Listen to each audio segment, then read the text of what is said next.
Bien, bonjour à tous et à toutes. Je suis ravi de voir que on est nombreux ce soir pour que je puisse vous expliquer cette fameuse réforme du monitorat sportif de natation et des impacts que ça aura sur les différentes formations fédérales et notamment sur vos diplômes. Alors, on va commencer dans un premier temps par donc, la formation fédérale de demain, comment elle va s'articuler, le pourquoi, le contexte, etc., pour que vous puissiez bien comprendre. Et puis, on enchaînera tout de suite après par les questions-réponses. D'accord? J'ai placé ça à cet endroit-là parce que je pense que c'est en répondant à des questions sur des parcours individuels que chacun peut peut-être se projeter, se référer. Ensuite, je ferai un rapide tour de notre catalogue de formation. J'ai déjà fait 2 visioconférences, elles sont disponibles en replay sur YouTube et vous avez eu les liens. Elles seront sur notre site internet aussi. C'est pour ça que je ne m'attarderai pas dessus. Juste, je vous présenterai ce que ça représente comme impact sur les différentes formations fédérales. Et puis, je vous présenterai aussi les 2 formations qui seront encore ouvertes aux inscriptions pour le mois de juin et le mois de juillet.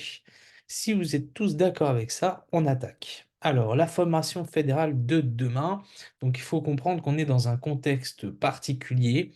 Il y a quelques années de ça, il y a eu la fameuse loi à venir sur la formation professionnelle qui est sortie, amenant à des modifications profondes dans le champ de la formation professionnelle, et notamment l'arrivée de France Compétences. Alors, il faut savoir que toute cette réglementation, elle est imbriquée dans tout un processus réglementaire que je ne vais pas expliciter là ici parce que c'est beaucoup trop technique. Ce qu'il faut retenir, c'est que on a 2 choses qui nous impactent profondément. C'est un, l'obligation d'écrire toutes les formations en bloc de compétences.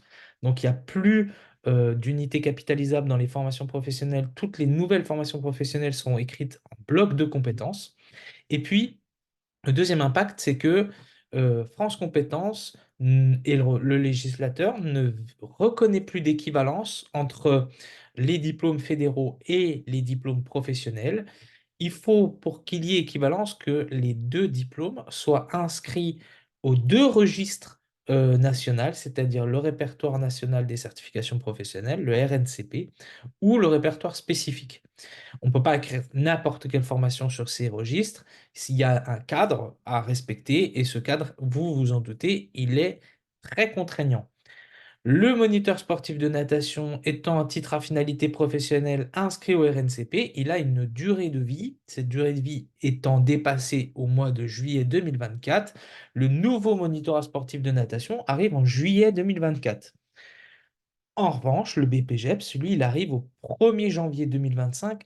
Je dis bien normalement, c'est pour ça que j'ai laissé un point d'interrogation. Pour l'instant, on n'a pas de nouvelles du ministère des Sports, mais ça ne devrait, à mon avis, pas tarder, à mon avis, après les Jeux Olympiques. Voilà, donc ce contexte particulier, qu'est-ce qu'il implique? Il implique donc, comme je vous l'ai expliqué, que les UC, les BF, tout ce qu'il y a comme formation jusqu'au 7 juillet 2024 n'a plus d'équivalence, n'aura pas d'équivalence sur le nouveau monitorat sportif de natation et sur le BPGEPS, nouvelle mouture, donc celui qui sera en place au 1er janvier 2025. Donc tout ce qu'on a pu vous expliquer en équivalence, c'est-à-dire BF2, ça donne 3 UC sur 4 du BP, etc. Au 1er janvier, d'accord, sur le nouveau BP, il n'y aura plus d'équivalence. D'accord? Et sur le moniteur sportif de natation, non plus. Alors, il y a une subtilité, je vais vous l'expliquer, d'accord? Pour pouvoir faire reconnaître ces diplômes avant le 8 juillet 2024, pour pouvoir les faire jouer sur le nouveau monitorat sportif de natation. Donc là, je compte sur vous, on accroche bien sa ceinture et on reste concentré parce que ça risque peut-être d'être un peu technique. Alors, ce qu'on sait aujourd'hui, c'est que le BP aurait des équivalents sur le nouveau monitorat sportif de natation. Donc, je vais faire une lecture de droite à gauche, c'est-à-dire que à droite, on a le nouveau MSN. Donc, vous voyez, il y a 5 blocs, d'accord, qui composent ce MSN. Donc, il y a un premier bloc qui sera la partie PEDA, d'accord? Un deuxième bloc sur la partie projet. Et le bloc 3, là, il va devenir le bloc 1. Voilà. Et après, on a les deux derniers blocs d'entraînement. Donc, le bloc 4 qui accompagnait les bénévoles et les dirigeants au sein d'une structure. Et le bloc 5 qui est donc relatif à à sa spécialité, pardon. Donc, water polo, plongeon, natation artistique, natation course. Et à gauche, on a le nouveau BPGEPS, d'accord, qui serait de la mouture suivante, c'est-à-dire qu'on aurait un bloc 1, 2 qui serait l'équivalent du projet, un bloc 3 sur la PEDA et un bloc 4 sur la partie surveillance et sécurité des activités aquatiques et de la natation. D'accord? La seule équivalence possible dont on est sûr aujourd'hui, c'est que le BP donnera les équivalences des blocs 1, 2 et 3 du MSN, et le MSN donnera les équivalences du bloc 1, 2 et 3 du BP.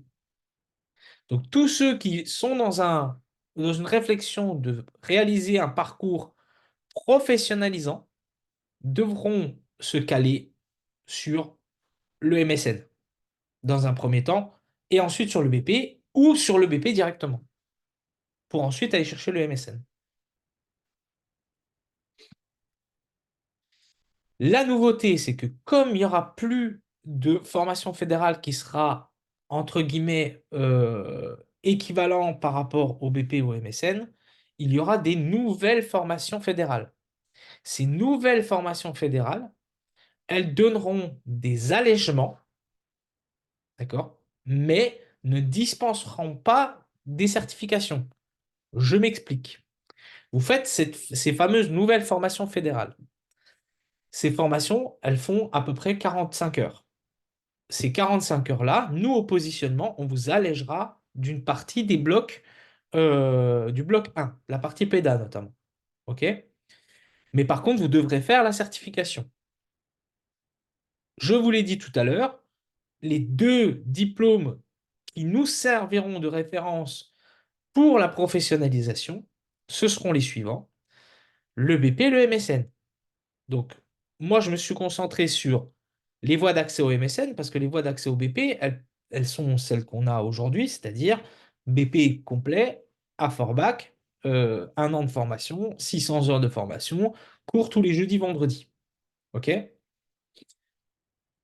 Là, je vous présente toutes les voies possibles pour arriver au moniteur sportif de natation qui, lui, nous donnera des équivalents sur le BP, d'accord? Et qui va donc vous intéresser pour ceux qui veulent rentrer dans le champ de la formation professionnelle. Je rappelle que il y a uniquement le MSN et le BP qui vous donnent accès à la rémunération. Ok. Donc, la première voie, c'est la voie des bénévoles. D'accord? Donc, c'est la formation en week-end et en vacances. Donc là, il y a ces deux nouvelles formations qui sont des formations dites fédérales, donc que j'ai appelées comme ça, mais le nom changera peut-être. C'est assistant club premier niveau, c'est environ une quinzaine d'heures. Une deuxième formation assistant club deuxième niveau, une trentaine d'heures. Donc, et la troisième année, le moniteur sportif de natation pour ceux qui veulent aller chercher la formation professionnalisante. D'accord? Ces formations 1 et 2, ici, seront réparties sur le territoire comme actuellement. D'accord? Donc, Alsace, Lorraine, Champagne-Ardenne. Avec, sur ce premier niveau de formation, tout ce qui est plutôt encadrement en sécurité du groupe. On est vraiment en assistant d'un éducateur de club. Le deuxième niveau, on commence à avoir un peu plus d'autonomie avec une trentaine d'heures qui va reprendre les grandes thématiques de l'aisance aquatique, d'accord? Et on sera vraiment sur les primo-apprentissages pour ce qui est de la natation course. Et puis après, pour tout ce qui est natation artistique, water polo, etc., sur les primo-entraînements. Voilà. Ça, c'est la première voie. La deuxième voie possible, c'est la voie de la professionnalisation avec des formations en week-end et vacances. Et là, ça sera la nouveauté, c'est que on va vous proposer de passer un moniteur sportif de natation sur les week-ends, d'accord, avec la possibilité de faire le parcours soit en 2 ans, soit en 3 ans, sachant que 3 ans, c'est le maximum durant laquelle mes certifications sont valables. Je m'explique. Vous savez, au permis de conduire, vous passez votre code de la route. Votre code de la route, il a une durée de vie. D'accord? Au bout d'un certain temps ou d'un certain nombre de passages, si vous échouez, bah, vous devez repasser le code de la route. Et ben là, c'est à peu près pareil. D'accord? Vous avez 3 ans pour faire valoir vos certifications. Donc, formation 1, on fait le premier bloc, donc le bloc apprentissage de la natation. Formation 2, bloc 2 et 3, donc tout ce qui est partie projet. Et ensuite, des formations bloc 4 et 5. Et c'est seulement au bout de ce bloc, de cette troisième formation qu'on obtient le moniteur sportif de natation. Et on est obligé d'aller à la troisième année de formation pour valider son MSN et avoir une formation qui est reconnue, d'accord, et qui nous donne 3 blocs sur 4 du nouveau BP. Sinon, on a la possibilité de le faire en 2 ans. Enfin, donc, c'est les blocs 1, 2 et 3. Donc, je vous ai dit, hein, formation 1 et 2. Plus la formation 3, donc le bloc 4 et le bloc 5, la deuxième année qui donne le moniteur sportif de natation. Ces formations, ce sont des formations qui seront régionales, qui auront lieu essentiellement à Tomblaine, avec comme critères d'entrée celles du MSN. Donc, il faut être titulaire du PSE1, avoir une licence à jour, fédération, ou une attestation de performance, et c'est 16 ans minimum. Et la troisième voie, vous la connaissez, c'est la voie de la formation professionnelle avec la possibilité de faire sa formation en apprentissage ou en contrat de professionnalisation ou tout financement CPF, etc. Et donc, on passe l'ensemble des blocs du MSN le lundi, mardi sur Tomblaine. Ok, avec comme critère d'entrée, donc tout ce qui est PSE1, performance, licence, etc. En résumé, qu'est-ce que ça donne? Si je reprends, je récapitule toutes les possibilités qui s'offrent à moi. Je vais essayer de partir de vos exemples à vous. J'ai 14 ans. Je souhaite m'impliquer dans ma structure club pour donner un coup de main au bord du bassin et parce que bah, je pense que ça peut me plaire d'être entraîneur ou d'être éducateur, maître nageur, etc. Je commence par la formation assistant club 1. J'ai 14 ans. 15 ans, je fais ma formation assistant club 2.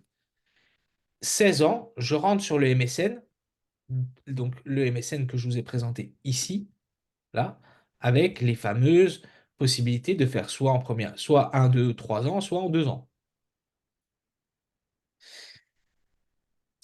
Ça, c'est la première possibilité. Premier type de parcours qu'on a chez nous.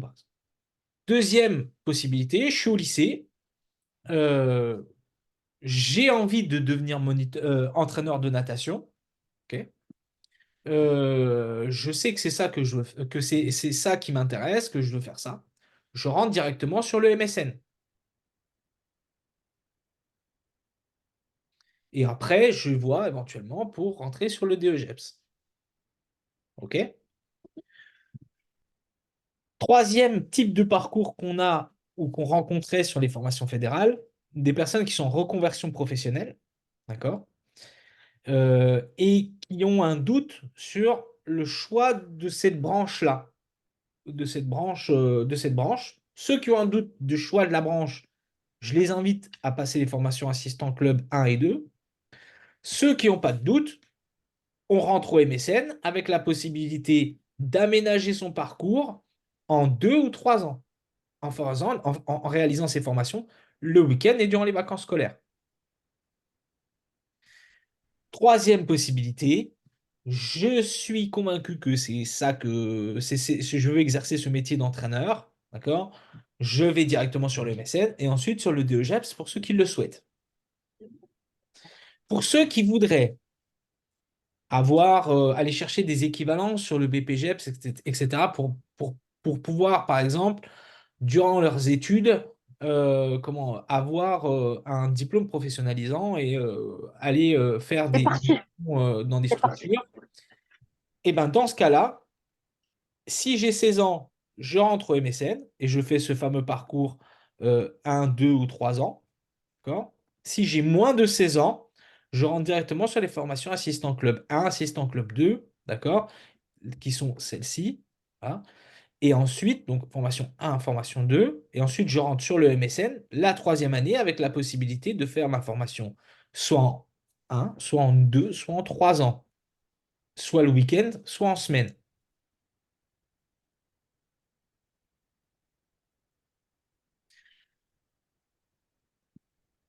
Dans tous les cas, peu importe votre choix de parcours et ce que vous souhaitez faire comme parcours de formation, si vous êtes titulaire d'un BF actuellement ou d'une UC, par exemple, je suis titulaire de l'UC1, de l'UC2, etc., etc. Si je veux faire valoir ces diplômes, pas avoir à repasser les certifications l'année prochaine, donc sur le nouveau MSN, il faut que je fasse une demande d'intégration au MSN actuel. D'accord? Cette demande d'intégration au moniteur sportif actuel, elle doit se faire avant le 15 juin. Une fois que vous aurez fait cette demande d'intégration, un livret de formation va s'ouvrir et donc vous aurez 3 ans, comme les stagiaires qui vont rentrer dans ce champ-là, d'accord, pour aller chercher le MSN et faire valoir leur diplôme. OK? Alors, comment on fait? Je vous montre comment on fait. Hop.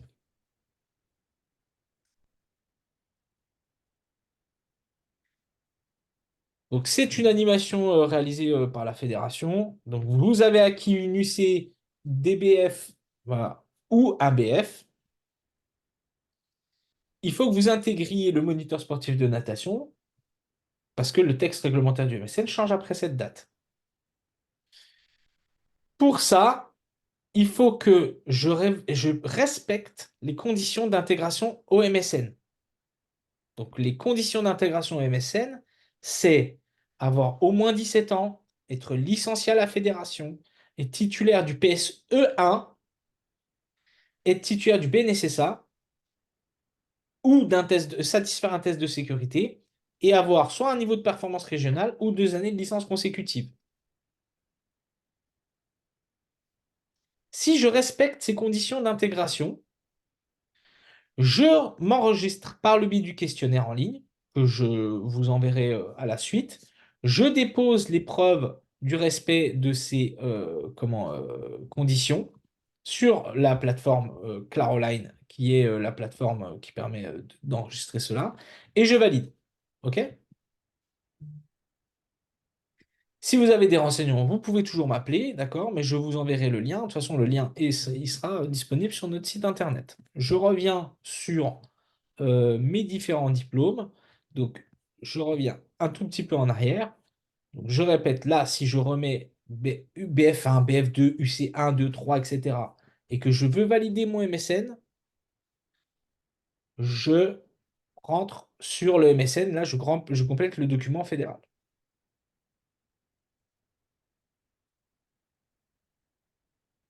Je marque une courte pause sur la vidéo pour répondre aux différentes questions et réponses. Hop, pardon.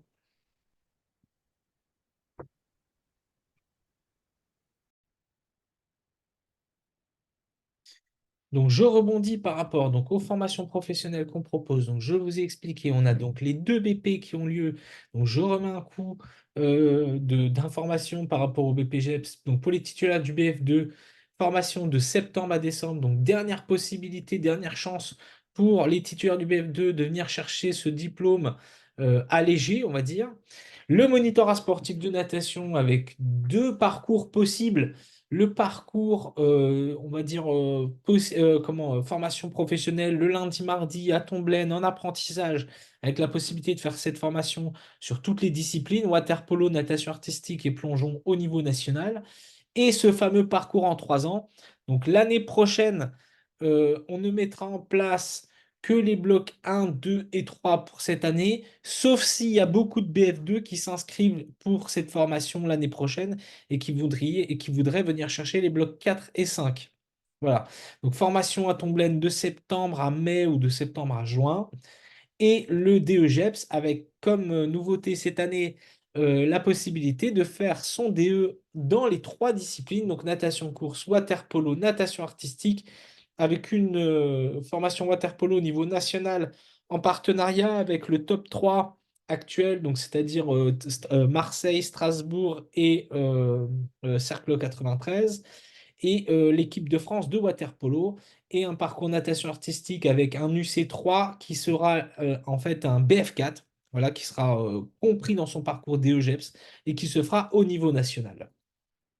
Et sur les formations bénévoles, d'accord, donc ce qu'on appelait plus généralement les formations fédérales l'année dernière, donc ces fameuses formations assistant club avec ces deux formations à deux niveaux qui seraient territorialisées donc de septembre à mai avec une partie formation en cours et une partie formation en structure d'alternance. Les brevets fédéraux qui subsistent, ce sont le Nager Forme Santé de janvier à juin, formation régionale et les BF4, donc la possibilité de faire un BF4 en natation course, en water polo, en natation artistique, avec le BF4 water polo qui aura lieu en même temps que les DE water polo et le BF4 natation artistique, donc qui aura lieu en même temps que les DE natation artistique et l'ensemble des formations continues que l'on propose de manière régulière. Donc la formation continue des encadrants. Cette année, on a eu une formation sur un rappel sur la physio. En septembre, on a eu une formation sur le handicap. Enfin, on a eu deux formations sur le handicap, une en décembre, une en février. Et on a eu une formation spécifique qui a eu lieu sur les vacances. Là, c'était samedi dernier, le 27 avril, sur la partie corps, donc le transfert de vitesse. Et on a une formation, donc je vous en parlerai tout à l'heure, au mois de juillet, sur notamment la philosophie du sport. On a toujours les formations académie de la natation, les formations aisance aquatique, les CAEPMNS, les différentes formations recyclage des maîtres nageurs, et la formation sur le handicap qu'on a menée deux fois cette année, qu'on va renouveler aussi pour l'année prochaine. Donc jusqu'à l'été 2024, on a la formation continue des entraîneurs avec cette formation qui a lieu au mois de juillet sur l'autonomie de l'athlète, la CEPMNS qui a lieu là dans 2 semaines du 13 au 15 mai à Vittel, et une formation aisance aquatique du 24 au 28 juin à Orfelden. Les inscriptions sont en ligne, elles sont ouvertes. Ce qu'il faut retenir vraiment de tout ce que je vous ai expliqué ce soir, c'est que plus d'équivalence entre les UCBF et le nouveau MSN et le nouveau BP. Si je veux faire valoir mes anciens diplômes, je passe par la case inscription MSN par le biais de l'INFAN dans le lien que je vous enverrai à la suite de cette visio et qui sera disponible sur notre site internet. Il y a trois voies d'accès pour le MSN, la voie bénévole, la voie professionnalisante, la voie de l'apprentissage. J'ai la possibilité de suivre un parcours d'entraîneur MSN, DE sur les trois disciplines, natation, course, water polo, natation artistique. Il y a des formations continues tout au long de l'année. Je vous invite tout de suite à vous abonner et à nous suivre sur nos réseaux sociaux, donc Facebook, Instagram, LinkedIn. On a des pages dédiées. On a des pages Ligue et Airfan. Et on a la possibilité de faire des parcours individualisés. C'est ce que je vous ai expliqué, donc n'hésitez pas à nous contacter. Je reste encore avec vous pour terminer ce live. Et pour ceux qui ont encore des questions, je suis à votre disposition. Et sinon, pour les autres, très bonne soirée.